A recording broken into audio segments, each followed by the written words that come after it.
Hi friends, இன்றைக்கி ஒரு வரவேற்பு ஃபங்க்ஷன் இருந்துச்சு. மாமா போகிறேன்னு சொல்லிட்டு இருந்தார். அவர் வேலைக்கு போயிட்டு வரக்கு லேட் ஆகுன்னு சொல்லிட்டு எங்களை போக சொல்லிட்டாரு. ஹஸ்பண்ட் ஆஃபீஸ்லேருந்து 6:30 தான் வந்தார். 6:45 மேலே தான் கிளம்பணும்.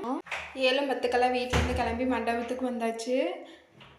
கட் அவுட் சூப்பராக இருந்துச்சு. பொண்ணு மாப்பிள்ளை குதிரை வண்டி ஓட்டுற மாதிரி. பொண்ணோட அம்ச்சி அப்பச்சி தான் எங்கள் ஊர் அம்மா.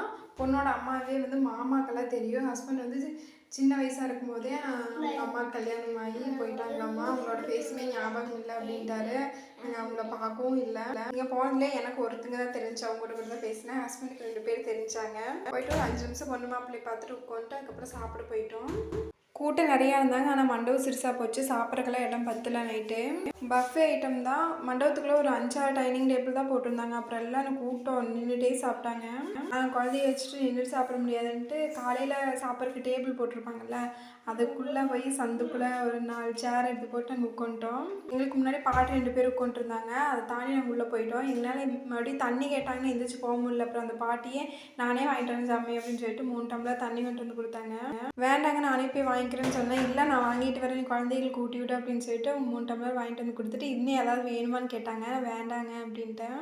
அந்த பாட்டு ரொம்ப அக்கறையாக பேசினாங்க. பசங்களுக்கு எல்லாம் கொலவொல்னு இருக்கிற மாதிரி சாப்பாடுலாம் வாங்கி ஊட்டி விடு அப்படின்னு எல்லாம். சாப்பிட்டு ஐஸ்கிரீம் வாங்கி சாப்பிட்டு மொய் வைக்கலான்ட்டு வந்தால் பொண்ணு வீட்டு மொய் வாங்கல அப்படின்ட்டாங்க. நாங்கள் வீட்டிலேருந்து கிளம்பும்போது அவசர அவசரமாக மொய் நோட்டை பார்த்தோம். ஆனால் பேர் கிடைக்கவே இல்லை. மாமா வெளியே சாப்பிட்டுக்கிறேன்ட்டாரு. ஆத்தாக்கு சாம்பார் இருந்துச்சு, தோசை ஊட்டி கொடுக்குறேன்னு சொன்னாட்டி பசி இல்லை வேண்டாம் அப்படின்ட்டாங்க. காலையில் சாப்பாடு கொஞ்சம் மிச்சம் இருந்துச்சு. அதை புளி பரட்டி வச்சுட்டு ஆத்தாக்கு காப்பி போட்டு கொடுத்துட்டு குழந்தைகளுக்கு பால் ஊற்றி கொடுத்தாரு.